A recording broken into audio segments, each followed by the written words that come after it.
I'm Ellen Mary. And I'm Michael Perry. And he's a plant geek. And she's a plant addict. And this is the Plant-Based Podcast.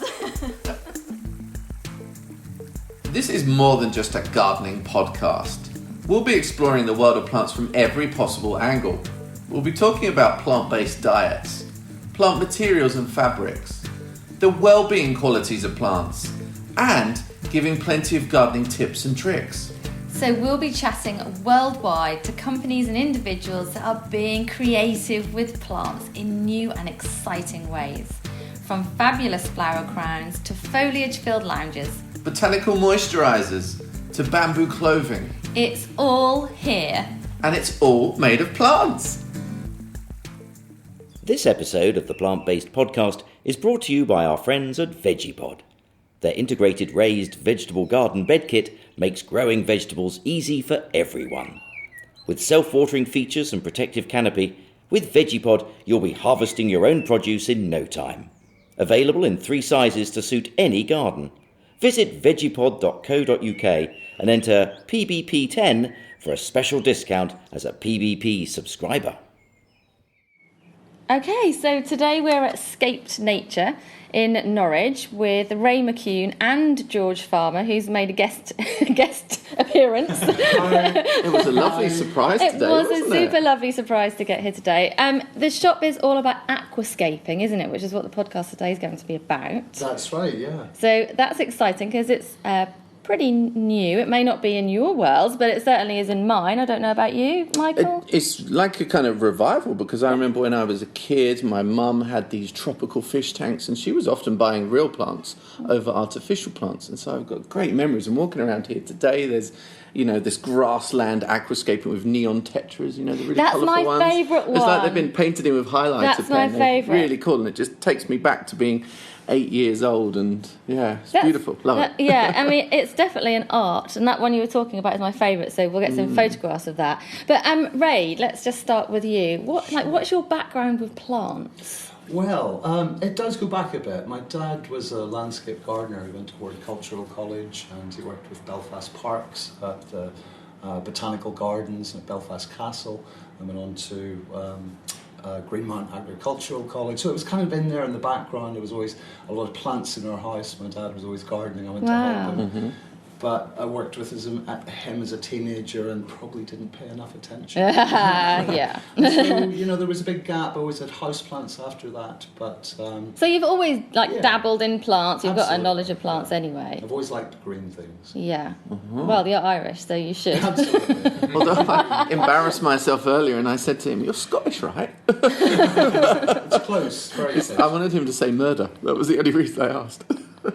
It's just awful. But how did you get into aquascaping? Did you experiment with it at a younger age or only in recent years? Yeah, I mean, it was really recent. It was it was setting up an aquarium for my son Dara, and he was really young at the time, but he always got excited when we go into the pet shop and he saw fish.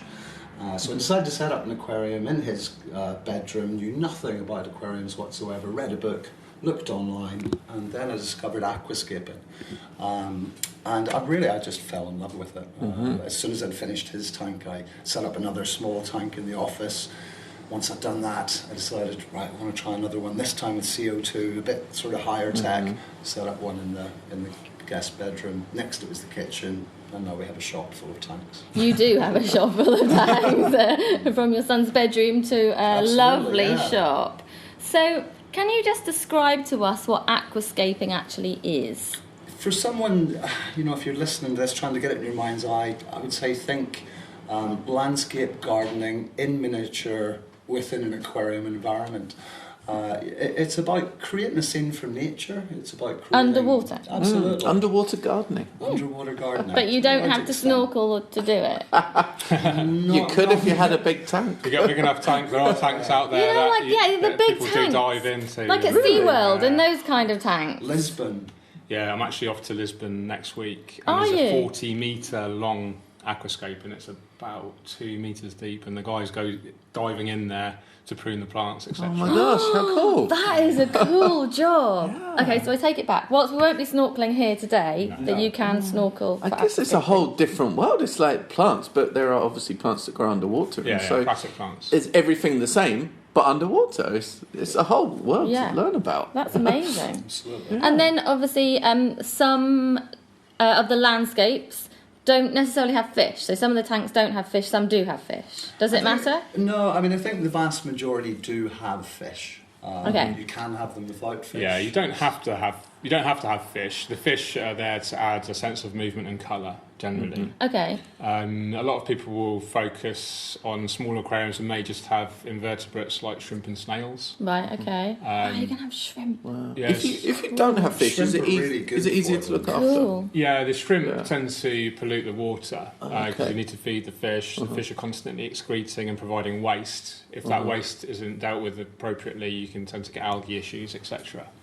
So arguably it will be easier to maintain an aquascape without fish, for sure. Yeah. But things like the shrimp and the snails can help with the maintenance. They can eat detritus, bacteria, microalgae, etc. So. Okay, because if you have fish, do you then need a filter and a pump, and you need to clean it out more regularly? That becomes then a whole different thing, surely. You need filtration with or without fish. Oh, really? Yeah. Okay. You Okay. need filtration. Yeah, for two reasons. You need the water circulation, so the plants can actually have access to the nutrients, and also to provide oxygen, so the surface movement. You need the bacteria in the aquarium need oxygen, so you need some surface movement.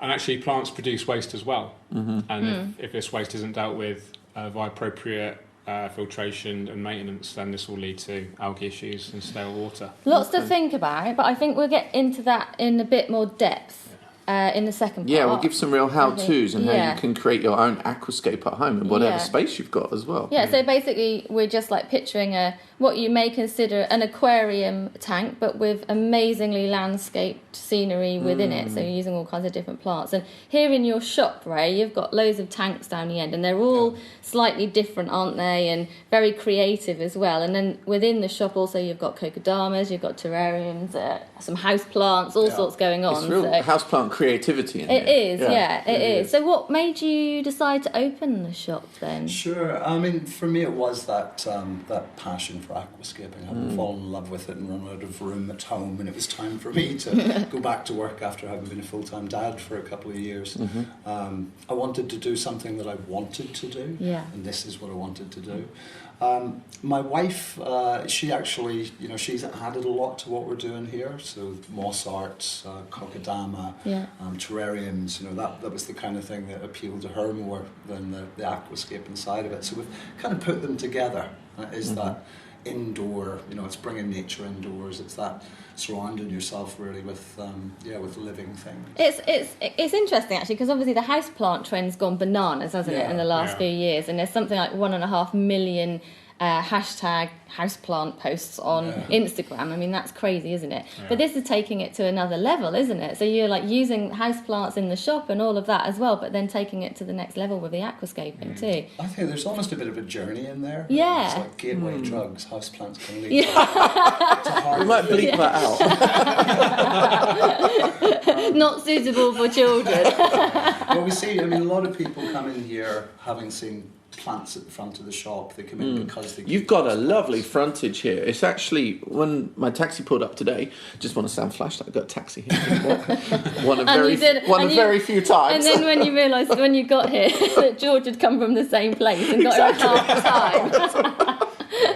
I wouldn't be boasting about your taxi journey personally. But it's very prominent part of the city where a lot of people drive past, and you're really on a corner, a nice triangle, and the frontage is glorious and it's just so welcoming to come in. I didn't expect such a display. And the other thing I was thinking about this is the first aquascaping shop in the UK as well. It's not the first aquascaping shop in the UK. It's possibly the first on the high street, close to a city centre. It's definitely on the high street. And it's probably the first to combine aquascaping along with other forms of things like terrariums, kokodama, moss arts, the other, what I would say are planted arts. Planted arts, I like that. Definitely one of a kind. Yeah, because you're not selling fish. Like other places you would buy aquarium plants would be fish shops, tropical fish shops, wouldn't they? So, that's right, yeah. Yeah, so maybe you are pretty unique. Yeah, and in the bigger sort of the traditional aquatic shops, it's a lot of plastic castles, a lot of coloured Yes, I can remember those from being and the ones that child. open themselves, the treasure chests at the bottom of yeah. the. Oh my god! I won't say what I was going to say because that might offend people, but I'd much prefer the living plants in there. Each to their own, young melon. I know. I'm sorry, but it's plastic, isn't it? So I'd just like to explore something you said earlier on, because you just said that you wanted the reason why you opened the shop is because you wanted to do something that you wanted to do. Yeah. And that ties in with something that George had mentioned as well when I came in before we started recording about your passion and why you got into it. And I think that's something that maybe we could explore a little bit more. Yeah, sure. Yeah. You know, kind of the therapeutic benefits of aquascaping as well. Mm-hmm. Yeah, sure. So my journey is, I don't actually come from a terrestrial plant background at all. I got into aquariums to start with, and then my passion for plants discovered after that. So I come from a military background. I was in the Air Force for 14 years, and my last tour of duty was bomb disposal in Helmand province, and I saw some pretty horrific things. And I was already a hobbyist, a passionate hobbyist, and I kept planted aquariums and aquascapes back then. And then after this kind of experience with the military, I decided, I'm pretty good at what I do in my hobby. I think I can take it to the next level and form a career in it. So I became a self-employed, full-time aquascaper.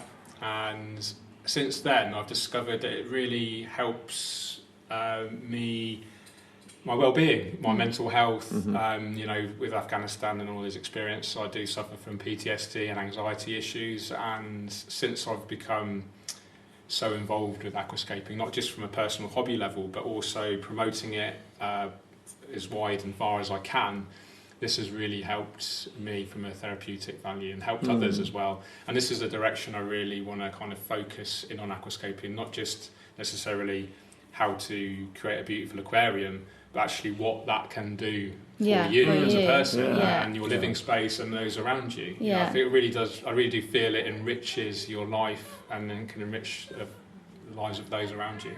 I would second that. I think it's a very mindful sort of an activity. There's definitely a sort of an inner peace that you get when you are engaged with an aquascape. I think it can be.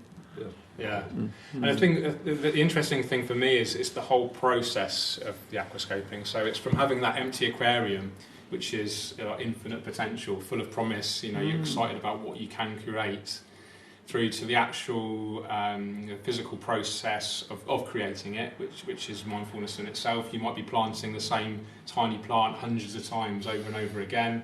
This gives a sort of form of almost like go into like a trance state almost. And then there's watching it grow in, which is really rewarding. You do your daily maintenance, your weekly maintenance, just like attending to a garden. This is really therapeutic. And then for me, as someone that's into photography and filmmaking, it's capturing all of that, through various social media channels and sharing it with the world. And that's another aspect to the therapeutic value of it. And I just think for me, it's just like the best thing in the world.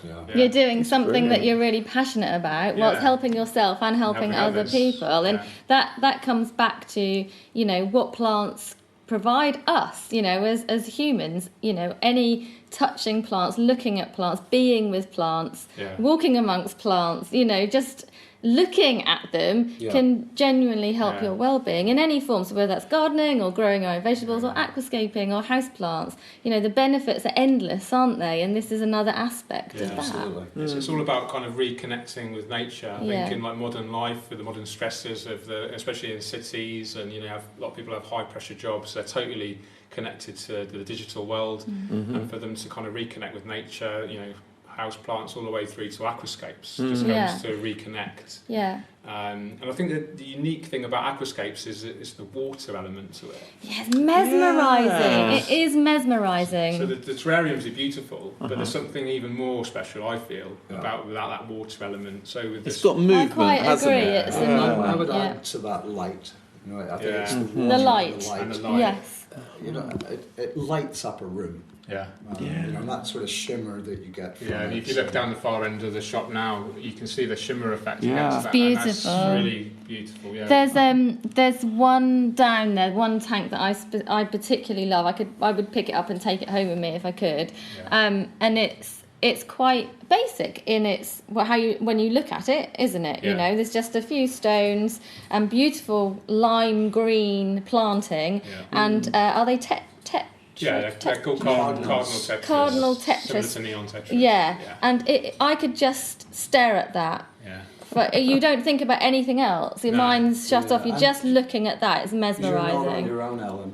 The number of people that have come into this shop and Yeah. they just go up and they fall in love with that. It's the most Yeah, it's popular, isn't it? incredible. I think it's because it's high impact with the colours, but Yeah. it's also high impact because it's almost like a Zen minimalism. It's, Yeah. Yes, it is very zen. It's almost like it's got a grassy base and then a kind of shrubbery background, It's hasn't it? very And the fish are just beautiful. weaving in and out of there. The It's word brilliant. that comes up most frequently when people come in and they're looking, it's peaceful. It's so It is peaceful. peaceful, yeah. definitely. And you're talking about reconnecting with nature. You know, we have the nature deficit disorder, don't we now? Like, you know, we're all just on our phones. Wouldn't it be lovely to sit and look at that lovely, you know, underwater landscape and be mesmerised by that rather than being on your phone for hours in the evenings, Yeah, you know, the just kind of worst sit and things to look stare at. at that. It's just very And you beautiful. don't, of course, you don't need much space either. We've got No. the big tank in there, but I'm just looking over here. You've got a small, tiny bowl, which is about Lovely. 6 to 7 inches across with some floating planting. So whatever space you've got indoors. What is the plant? Because it looks like clover, but They have a I little guess it's 1 not. litre Oh gosh, that one's even Oh, that's smaller. tiny. function. Oh, isn't that great for a kid's Aquarium. bedroom? Yeah. Wow. So there's loads of options, basically, loads of Absolutely. sizes and loads of shapes Yeah. and loads of plants which we'll come on to again in a bit. So we'll look at that in a little bit more depth in a little while. Cool. But other than the aquascaping, you do workshops here as well, don't you? Yeah, that's right. We did our first one last week just before Valentine's Day, a Kokedama Yeah. workshop. How did it go? Which was fully subscribed. And, I think everyone really enjoyed it. They made their kokedamas to take home with them. Yeah, I love how you say awesome. kokedama. In that Scottish accent. Kokedama. Irish Scottish It sort of it sounds quite posh in a way. Kokedama. Will you do some aquascaping workshops as well? Or- Yes, yeah. In fact, But won't they be difficult to carry home? you won't actually be able to carry it home at the end. Yeah. But we were talking about that this morning, Yeah. and probably April time. Yeah. George is going to be doing a workshop here with us. Oh, I'd love to book onto one. Yeah. Yeah, I would love to have you along, and it'll, it gives a chance to sort of see the whole process, rescaping a tank, starting again, probably that one in the corner, and just seeing how it's all actually put together, Yeah. the whole sort of creative process from Yeah. hardscape brilliant. selections through the plants. Guides by the experts.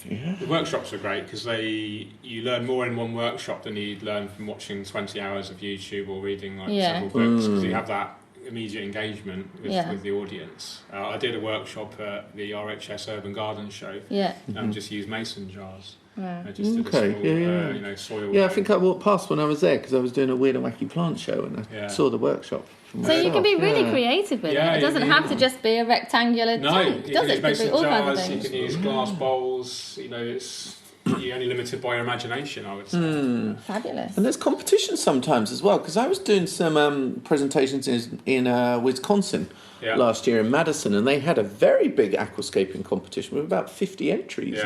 And we were able to then watch for the first couple of days how they were setting them up, and it was really fascinating. It's such fun. Yeah, there's a huge global international contest called the International Aquatic Plant Layout Contest. It's run by a company called Aqua Design Amano, and it has around 3,000 entries every year. The top prize, it's a Japanese run contest, the top prize is 1 million yen, which I think is about £7,000 or £8,000. Nice, wow. And it's all online, so you take a photo. A lot of it's down to how good your photography skills are as well. You need to represent that aquascape as well as you can. They send them off, they get judged, and then they get ranked, and then but it's quite a competitive. There are elements of it that are quite competitive. Some people they'll have one aquascape at home, and their whole mission for that year is to make that one aquascape look as good as it can for this contest. So it's really quite in sense. That's not what I do. My passion is promoting it and spreading the love. These guys is very much more competitive spirit. Yeah. Okay. Well, I don't mind a bit of competition. Yeah, no, it's the best way to better yourself. Yeah. Shall we come on the workshop and see who can do the best? I think so. I'd love to. Yeah, I can slosh around and aquascape on the train home as well. Cool. Thanks so much. We'll be back with some more details about how to aquascape, the kind of plants that you might use, the kind of fish, and a bit more info.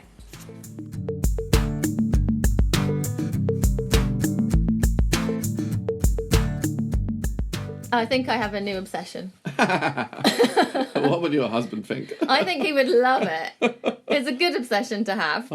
It's moving on from houseplants, really, isn't it? I actually think he'd love it because of the fish. He'd love the fish. It's brilliant. It's transfixing, and I'm really enjoying this interview because it's a subject I know absolutely nothing about. Like, usually we interview people and we know a little bit. Perhaps we've done some of it in the past, but with this, my only experience of it is the fish tanks that my mum was keeping when I was young. And, yeah, but you said that your mum kept fish tanks that had live, living plants in. Our ones had the horrible plasticky things in. I don't know if she was aquascaping. Maybe she was, because she always wanted it to look very nice. Right. So maybe she was, but didn't realise. Yeah. But it's so creative.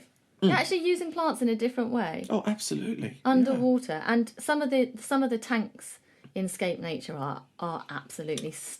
Oh, I remember going to this garden expo in Wisconsin where they had the aquascaping competition, and I've got a video on my phone, and I'll see if I can dig it out and show you guys, because I put my camera phone right in front of it, and then I zoomed out very slowly, and when you're up front, it looked like a forest. Oh, wow. And then you zoom out and you realise this is an aquascape in a tank. It's just amazing. And there, I have to ask George maybe sometime, they were using almost like, it looked like they were birch trees, but maybe it was a tree that you can use in aquascaping. In the tanks? Yeah. I don't remember. I'm not sure how it was, but okay. Yeah, kind of like the world's your oyster in what you want to create, isn't it? Well, really? it is an art form, isn't it? You're being so creative. It's just like designing a garden, but you're just designing it underwater with different plants. It's underwater gardening, because we'll also find out you still have to care for those plants, prune them, manicure them, but you're doing it all underwater.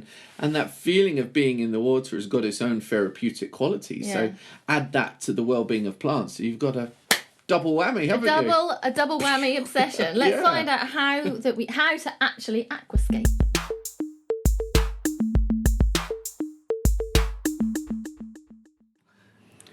So we're back in Scaped Nature, which is a brand new houseplant and aquascaping store in Norwich. And we're here with Ray McCune and George Farmer. And we're going to learn more about how you can create an aquascaping environment at home in whatever space you've got. So first off, let's talk a little bit about the plants that are used in aquascaping. Are there some plants that we recognise?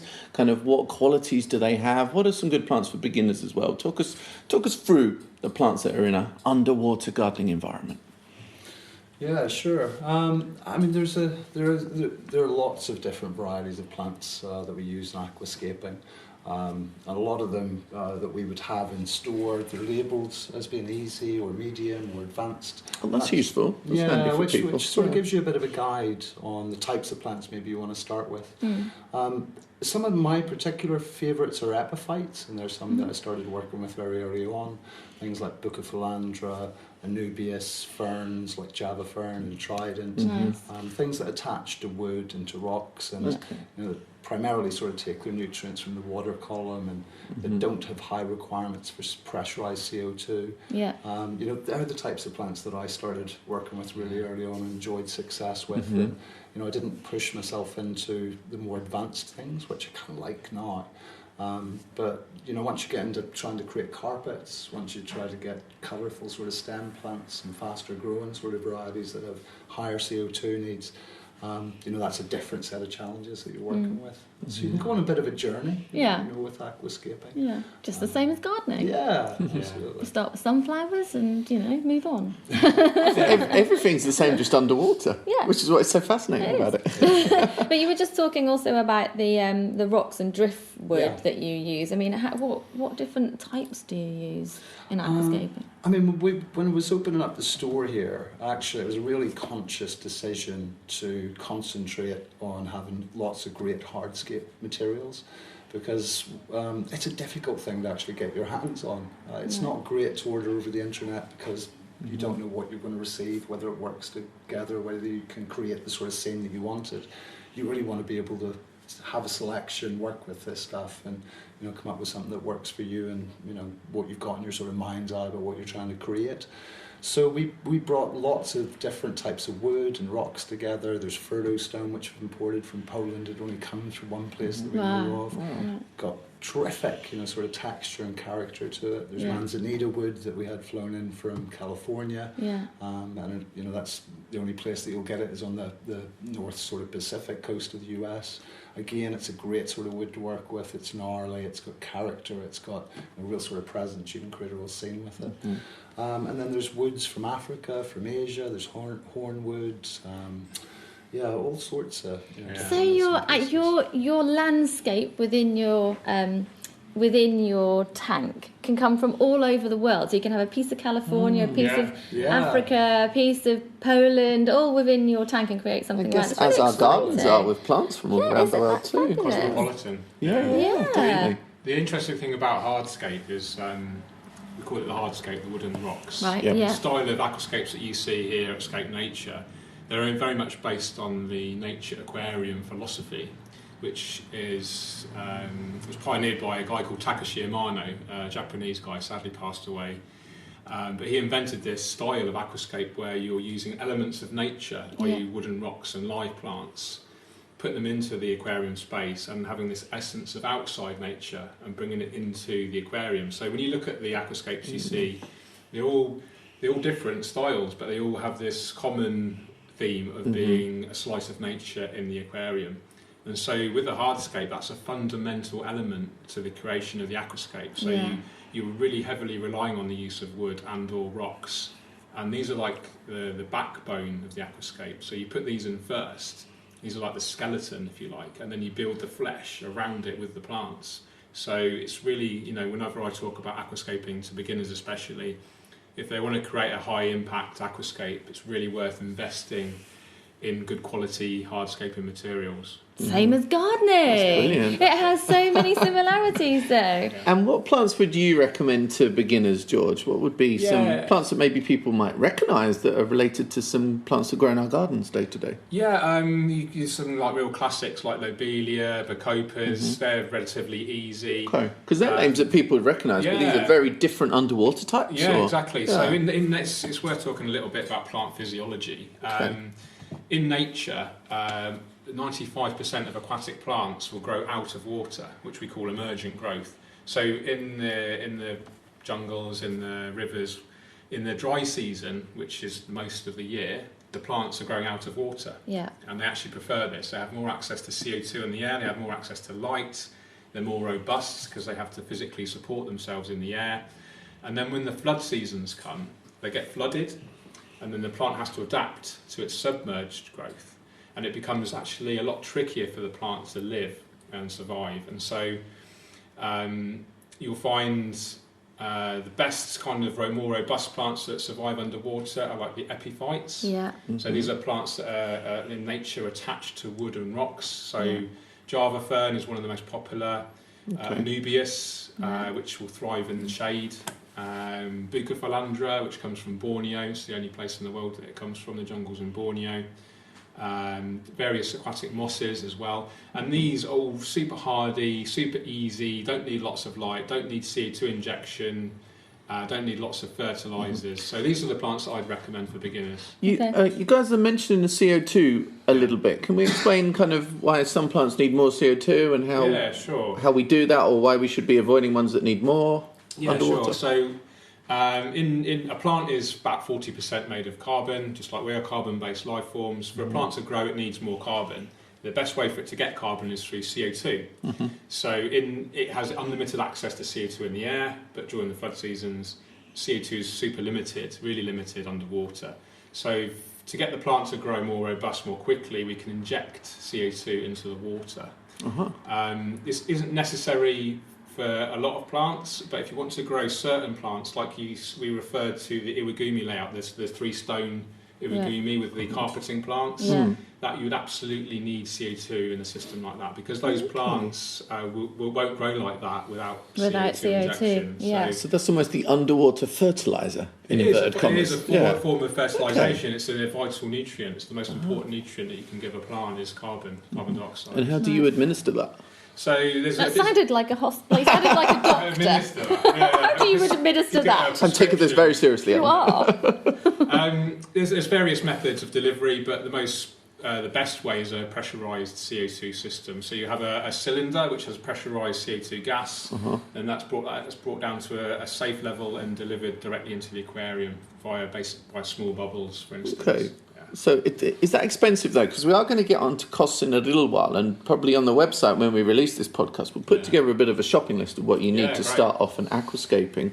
But how much would that cost then to fertilise the tank in that way? For a basic small system, ideal for a nano aquarium, a very small aquarium, you're looking at sort of £70-80, and then for a full-on system for a large aquarium, you're looking at a couple of hundred. Okay. Yeah. So we will kind of add up the cost a little bit later to give people a little bit of a guidance on that. But I don't want to kind of put people off. When you talk about pressurised CO2, people are a little bit put off by it. You by no means need it. Well, I think you've now explained it very well that, if you want to grow a wider range of plants, slightly more unusual plants, then you'll need to give them that added fertiliser. I think that's the best way to look at it. But you could do it without as well. Absolutely, yeah. And it's entirely possible to have a beautiful long-term aquascape without the CO2.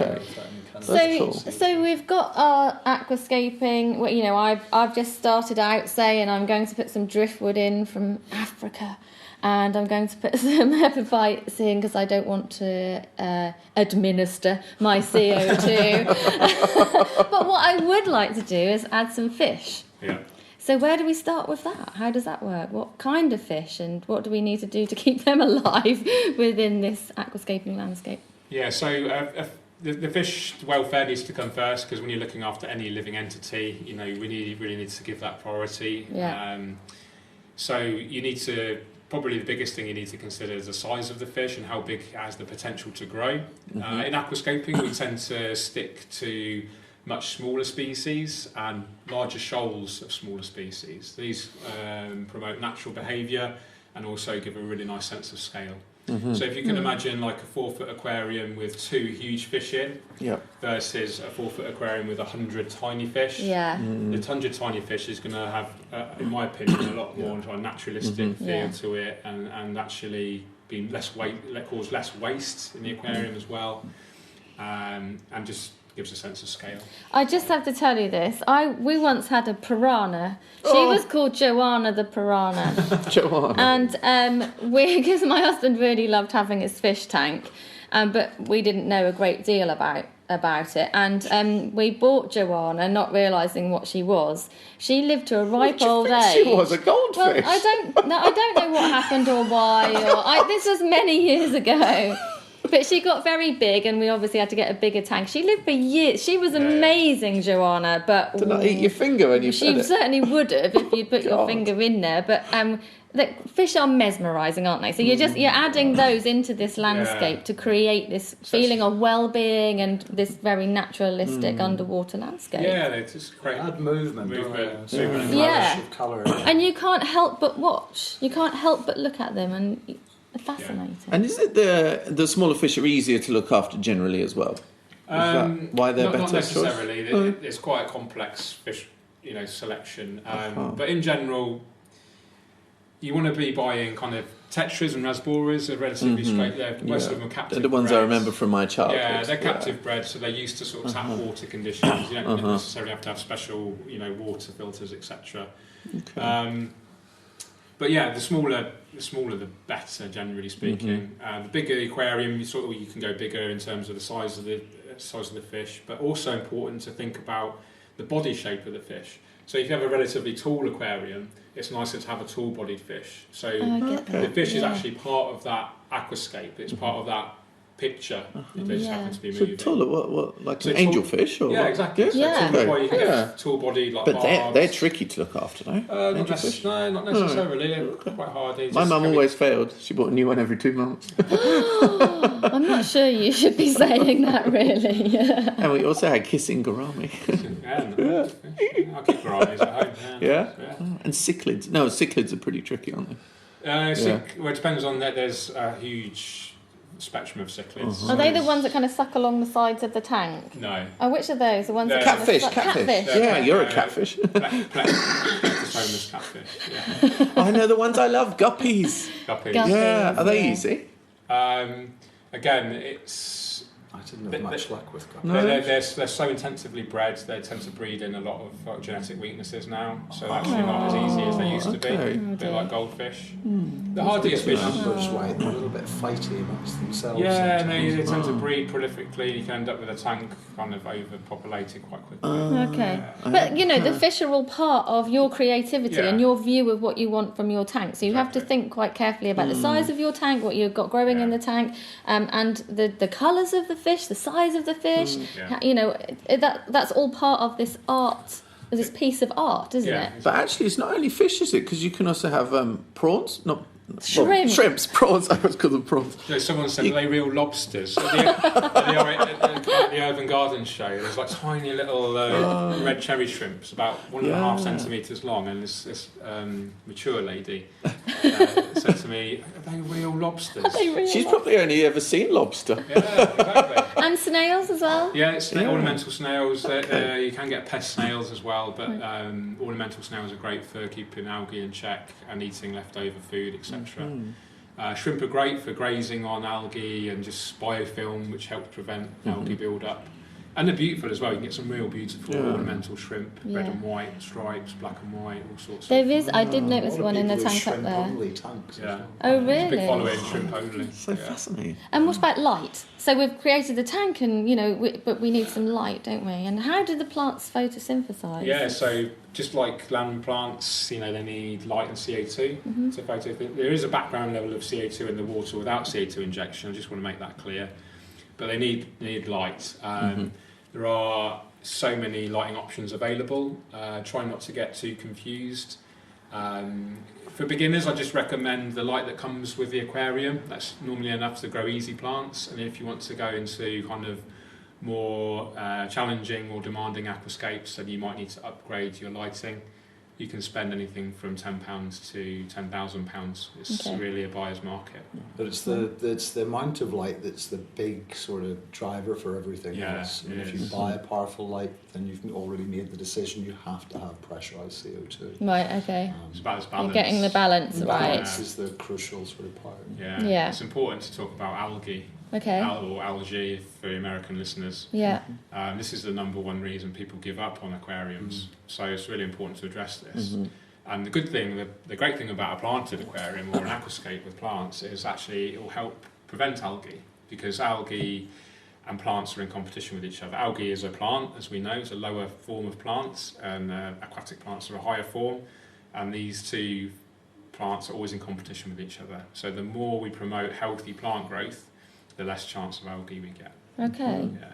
So if we have more light, we get faster plant growth, but the demands of the plants are more. So they need more food, they need more CO2, and they need more other nutrients as well. Okay. So it's all about this balance. If you don't get the balance right, then that's what can lead to algae problems. A bit like life, really. Yeah. If you don't get the balance right, it can lead to all kinds of different problems.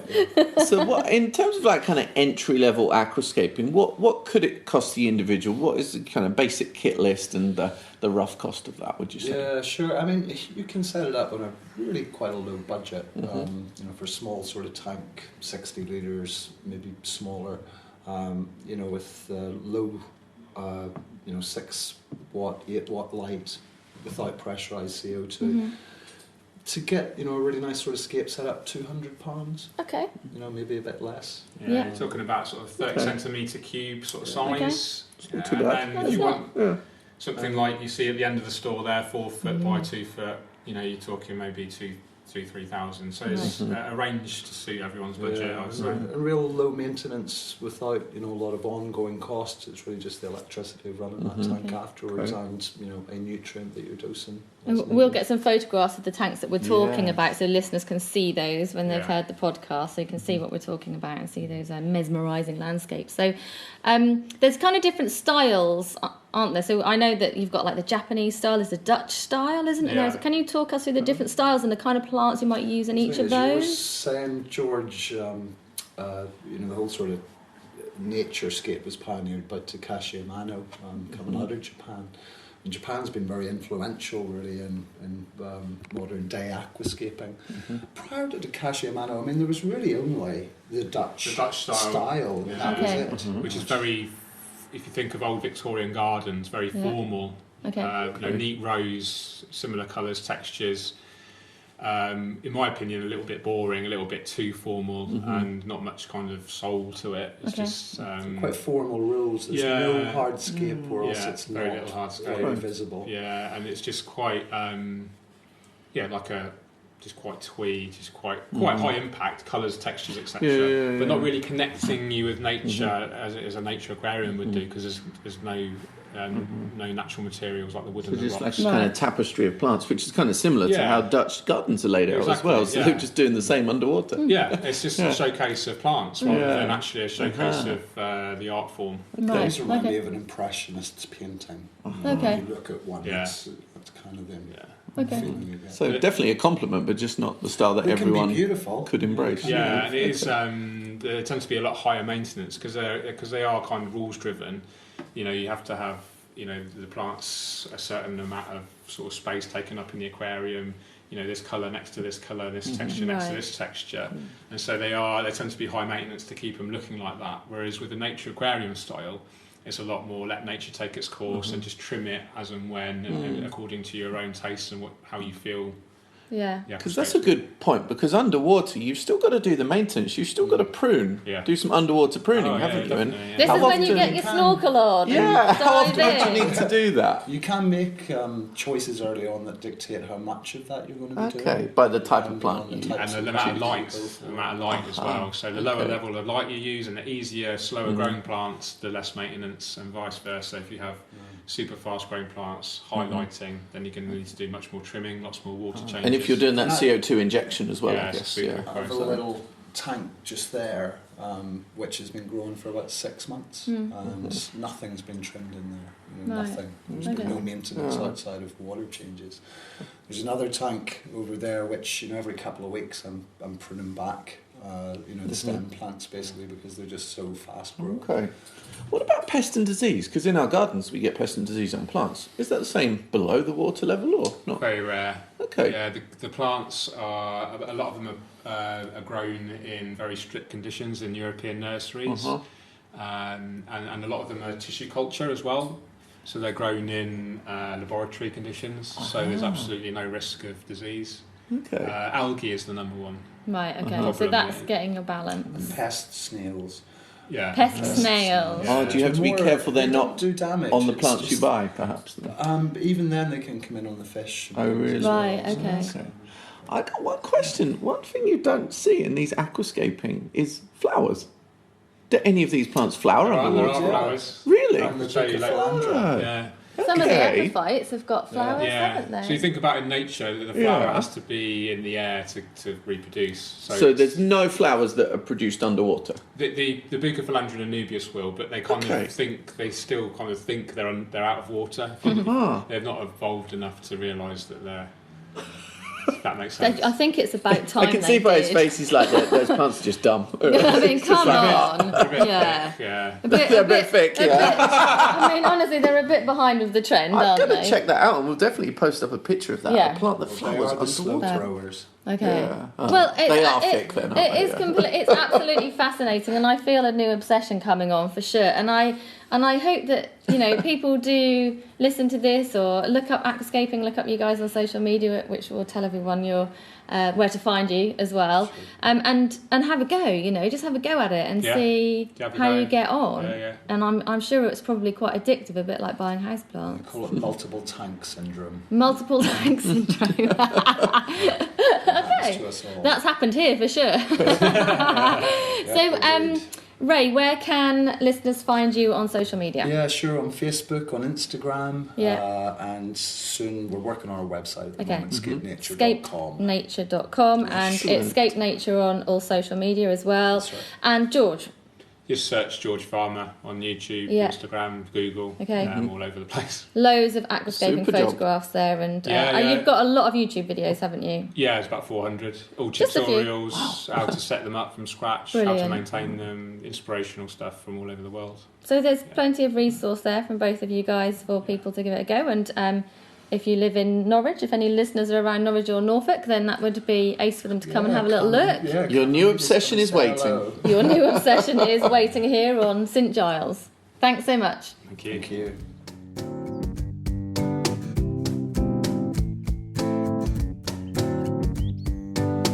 Should we talk about fishy things? Yeah? Did you have any fish ever? Yeah? Did you? Yeah? Good. Is that over now? Well, I'm scrolling. Yeah, my mum had tropical fish, angelfish. But like Finding Nemo. Gouramis. Did you have like a Finding Nemo? No, fish because tank? that's marine fish. That's a What? lot harder to look after. Oh, I don't really know all of that. Like tropical fish is like things like guppies, neon tetras, and then marine fish is like the ones you see in the Nemo film, which Right. is a lot more. I think they need a lot more water filtering, warmth. Okay. Did you have fish though? when you were a Yeah, so not when I was a kid, but when I moved in with my husband, he really wanted a pet. And I didn't. Anyway, we ended up with a fish tank. We did have loads of guppies that kept on having baby guppies, and then they Yeah, ate them. absurd. So we had to get a guppy, like a little tank that you drop into the tank to look after the baby. So the babiels stay in this okay. mini tank, and What, and then their parents can watch them they through can the watch window, them but can't eat licking them. their lips, like, I'm going to eat them. What? That's all a bit weird. Yeah, this was a long time ago, probably about 18 years or so ago. But we ended up going to a garden centre or something, where they have the pet shop and all the fish right at the back. And we chose this fish, and I can't remember why we didn't realise it was a piranha until we got it home, and it was a piranha, and we named her Joanna the piranha, and we actually had her for like a few years, and she got really big, and we had to get a bigger fish tank for her. They were selling you that as a laugh then, or what? I can't remember now. I really can't remember. But she had some crazy teeth on her. Really? Yeah, and she was quite good. Like we had Mr. Ransom. we had catfish in the tank, and they all lived very happily together. And even with guppies, and occasionally she would eat one, I suppose. Yeah, gee. But we fed her, which meant she didn't necessarily want to eat, anything else. But yeah, she had some wicked teeth.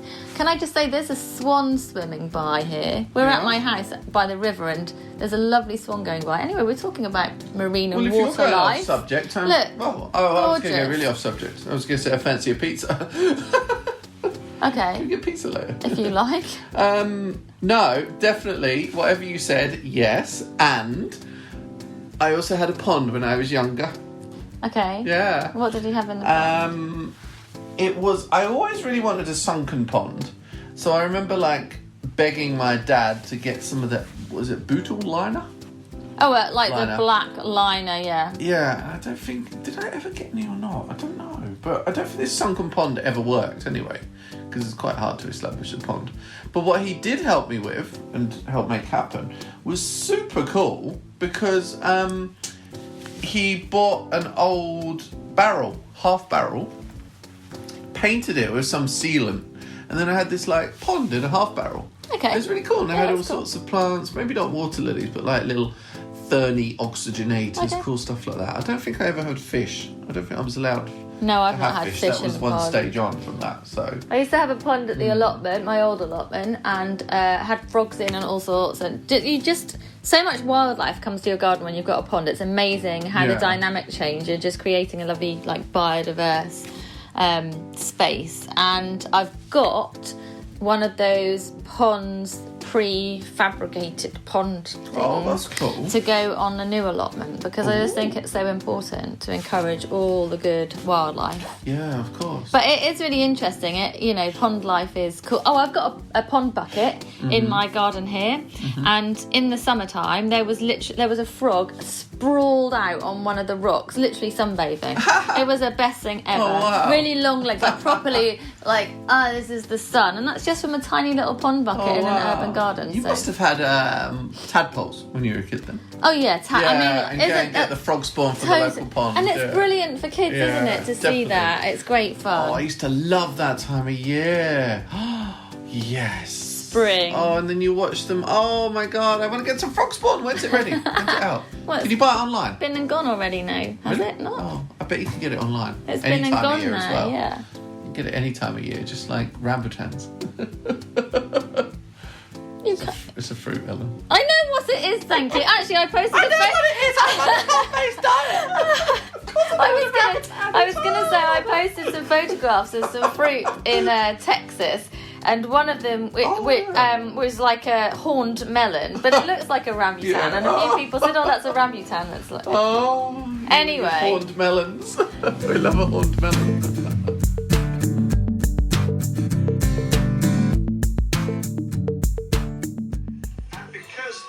This year is sharing. Ellen Mary harvested some vegetables and flowers to share between friends and family, and this photograph will be shared on social media with all the appropriate hashtags. Mike Liggins, BBC Look East, Norwich. Oh. So what's been going on, Ellen Mary? You've been on telly. I've been on telly really... on the Beeb. I know, I've got to say, it's a really nice piece because it got a lot of your awkward laughs in there. It did, didn't it? The little giggles. Eating tomatoes in a very messy way. You got your best tomato tasting face on. Do you know what? Which is a hashtag, when you do any filming, you have to be super careful because whoever's producing it or whoever's got the camera is probably filming everything you do, even when you don't think you're on camera. So I didn't know I was being filmed when I ate the tomato. And also when I was talking about the hashtags that are used for allotments, so, you know, allotment love, allotment life, allotment UK, all of those things. I didn't know who was filming that.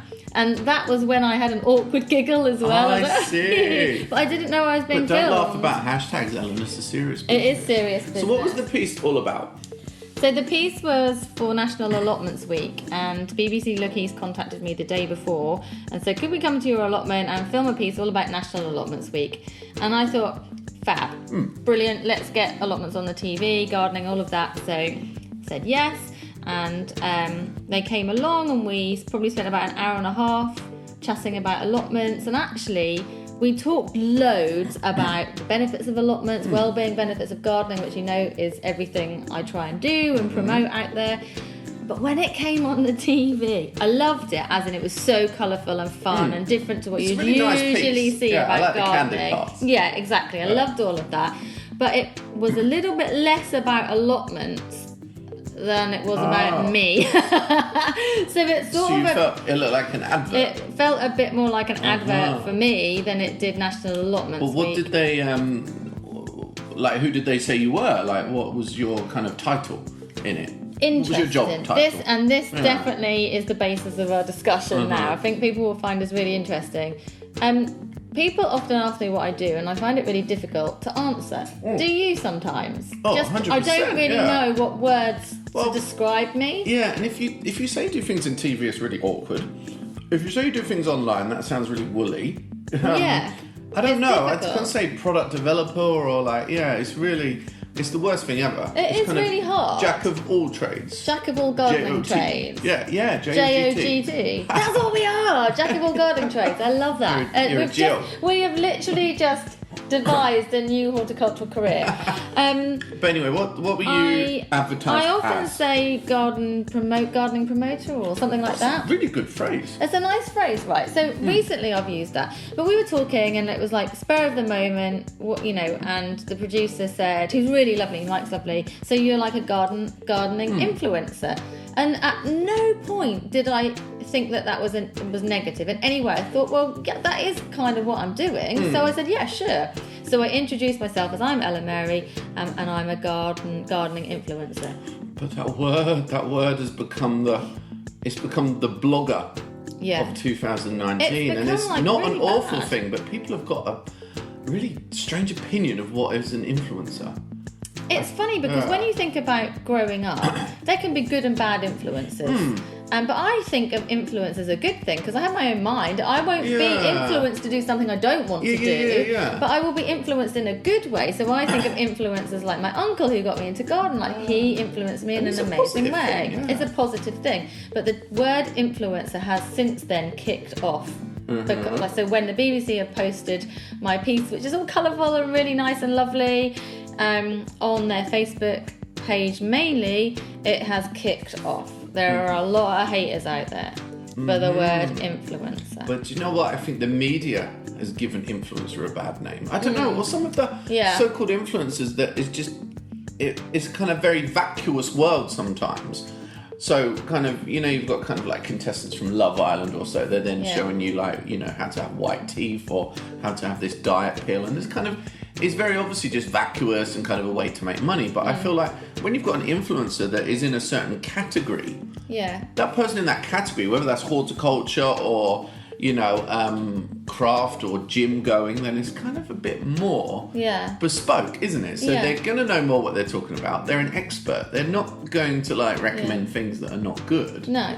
But then when you get to the stage where money changes hands, is that then different? I don't know. But that's I think lots of people. But it's a real world. It's a commercial world. Influencer perhaps looks like somebody who makes a lot of money from social media. But is that a bad thing? Is that a problem? That's a job now. Yeah. And is that so terrible to be an influencer? In England, we seem to be really guilty about making money sometimes. And also about making money out of other people as well. But then, of course, if you have got this kind of level where you are advertising and influencing people, then like you've built that following, it's kind of very precious to you, you deliver them great information, then perhaps you are then an influencer. Why is that so bad? Why is that bad? What were some of the comments then? So shall I read some of the comments? Yeah, sure. I might need more Beaujolais for that. You might do. When I first read some of the comments, I was kind of a bit taken aback because I've been on social media for many years now. I've been a gardener my whole life. And there is only one person once I can ever remember who was negative, okay? That's spanning plus 30 years of gardening. And since being on social media, it's always been so nice, so communicative, so happy. It's been a nice environment. Everyone's so friendly and supportive. So when I first read them, it took me aback a bit. I was like, what? Oh, whoa, that's a personal attack against me. Yeah. But then, I read it and I was just thinking, do you know what? It isn't. This is just how we see. You're sensible enough to realise it's not against you, which is great. But, it's, I think I tell you what, it did make me feel that people who are in the media a lot, they must take a lot of crap. Definitely. And that's not nice. Even that's not nice. With the work I do with QVC, there's like a forum where people go on there and they just gossip about different stuff. And over the years, they've written on there that, that I can't pronounce my THs, which is very true. I can't say free. If I say free and free, it sounds exactly the same. But so what? But I can't help that. But do you know what I mean? It's really... I know, but it's quite like that. It's hurtful to take a... Yeah, it really is. But you kind of... You build this kind of thick skin around it. Thick with an F, not with a TH. Boom, boom. But it's weird. It's weird. And it's weird that people would take the trouble to write that as well. I think that's where I'd got to. So after I kind of got over the initial, wow, that's harsh, I then thought, wow, who has time to sit and write this stuff? Anyway, I'll read a couple. I don't think I want to take advice from a social influencer. What the neck is that anyway? For social influencer, read self-promoter. Well, to a degree, a social media influencer is a self-promoter because you've built up that character on social media, which is then why people buy into what you are talking to them about. So, of course, that is self-promotion. You're promoting yourself and what you do. Yeah. Why should we be ashamed of that, though? I don't think we should. We're always really ashamed in England of kind of celebrating ourselves and our successes. That's right. I often bang on to you about the times when I spend working in America. you know, if I walked up to someone and told them I had 12,000 views on my website per month, they'd be like, wow, that's great, man, excellent. Blah, blah, blah. In England, they'd be like, I don't think you should boast about that. I know, what's It's that like, all about? oh, get a life. It doesn't matter. know. BBC News East of England, blimey, growing your own fruit and veg is good for you. Who knew? Everybody. This is not news. That upsets me more than any of the other comments. Yeah. What do you mean everybody knows the benefits of growing your own fruit and vegetables? Yeah. They don't. I work with people who have no idea where vegetables come from, how they're grown, how you can easily do it yourself. They have no idea. And how can something officially not be news? Oh. Does something stop becoming news after a while and it gets put in an archive? Yeah. Like... Anyway, I must just say a couple of nice things though. Yeah. Because someone said... I like her hair. And so, yeah, I love her hair. And someone said, replied to that and just said the story was to mark allotment day. And he said, okay, my comment was nothing to do with fruit, veg or allotments, but more about why the opinions of a social influencer matter. But that person probably doesn't really know what a social media influencer is, but they've read it in the newspaper probably. The lovely lady replied and said, well, it's better than doom and gloom, and what a lovely lady. Yeah. Who the hell do these people think they are? Self-ascribed influencers. Go and lie down, no one is interested. Clearly the world needs more influencers. Mrs. Current Social Influencer, really? You don't influence me. You know... Did anyone mention your bad dress sense and so or forth. No, nobody mentioned the bad top that hadn't been ironed that morning. So, you know, on another page where it was... you know, there was the post, but then it's where people answer like in a live stream, and they were really harsh. They were mean, and I just thought it interested me, the psychology of people and why people would feel the need to do that, say that about actually essentially the topic. Nature, gardening, plants is a really important thing to be thinking about and spreading the word about. I think it's the J word, jealousy.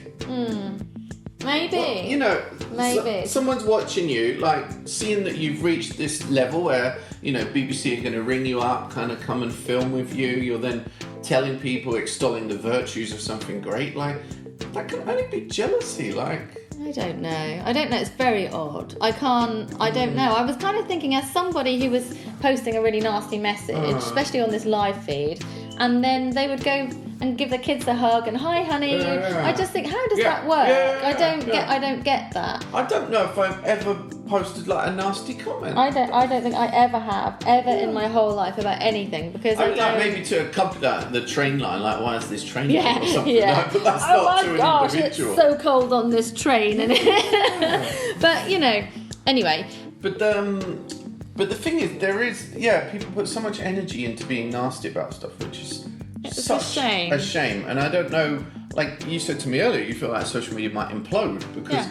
And it just becomes this world where then there's just trolls. Yeah, it's like everybody good is going to get bored of being hated, and then all the trolls are just going to be for eternity going, I hate you, no, I hate you, no, I hate you, no, I hate you, no, I hate you, and that's what's going to happen. But it is. Let's all relax and just enjoy it. Well, it's such wasted energy. It's huge. It's crazy. Social media has opened up the world of horticulture.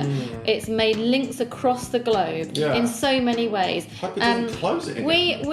Exactly that. We've said in the past also that you know, for us, maybe we were a bit embarrassed when we were younger about loving plants, and that now social media has completely changed that. So social media has so many benefits. It's only the haters that make it bad, you know. Totally. So we have to ignore them. Someone actually did say that, you know, on one of the feeds, something about. Oh, I don't know. Anyway, something about that, but it's interesting. You should go read them yourselves. See what they say. You'll be like, whoa, that's a bit harsh. Look, social media can be used to benefit people. And if we all do it in that way and spread a bit of love, it can be amazing. Oh, totally. And if you want to influence, and you are influencing positively about something that's really important to you or to the world or anyone, how can that be a negative thing? Totally. Who cares if it's called influencer or promoter or whatever? But is it different where there might be kind of the chance that money changes hands?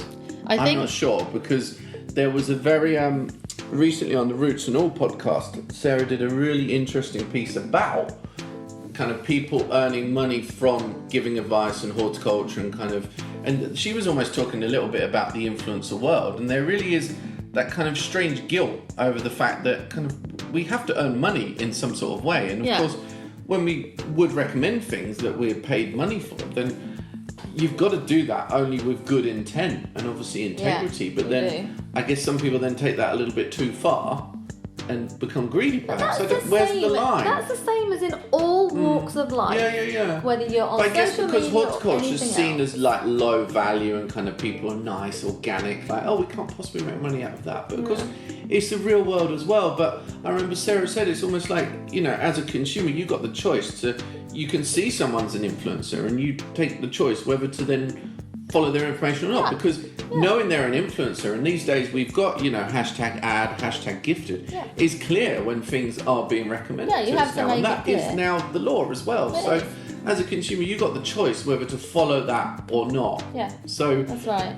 kind of everyone should be in their own little world really, and kind of social media influencer is a thing. Buy into that, take their advice or don't. But we also said earlier that 5 years ago, we were in a place where if you were a blogger, that was embarrassing. That was like a bad thing, wasn't But it? now- That had a negative connotation. But now, what if you said you're a blogger? How would someone see that? If I'd said, hi, I'm Ellen Mary and I'm a garden blogger, what would the comments be? I think they'd see that as much more positive than social media. And if influencer I'd now. said, hi, I'm Ellen Mary and I'm a gardener, all the comments would have been, oh, how lovely, there's a gardener on TV, all because of that word. It's influencer. only words, Very strange. I think you just said about being in your own world. I think you should be in your own world, have your own little social media bubble, and just do good. That's great. But if you guys have got any comments, then do let us know. Follow us on Instagram, Twitter, Facebook, and leave some comments down there below. So I think we need to finish off this bottle of Beaujolais, because I think you've still got a bit of steam to let off. You've finished yours, and I've obviously been talking too much. I'm angry for you, Ellen. I can see in your face it's gone all rigid and angry. Oh gosh. Thank you so much. Today's podcast partner is Vegepod, the integrated all-in-one garden bed suitable for anyone interested in growing your own. You'll be amazed at how quickly your vegetables grow in a Vegepod, and as a special offer for our listeners, Vegepod are offering PPP subscribers 10% off any sized Vegepod when purchased with a stand or a trolley. Simply go to vegepod.co.uk and enter PBP10 on checkout. Thank you so much for listening to this episode of the Plant-Based Podcast. Have a browse of the rest of the library or hop on over to the website, which is theplantbasedpodcast.net. You'll also find our social media links. Please connect with us and let us know about any plant-based projects that you think we should be covering on the show. And make sure you subscribe to our podcast so you'll be the first to hear the next episode. We're releasing once a fortnight. So until next time, enjoy the world of plants.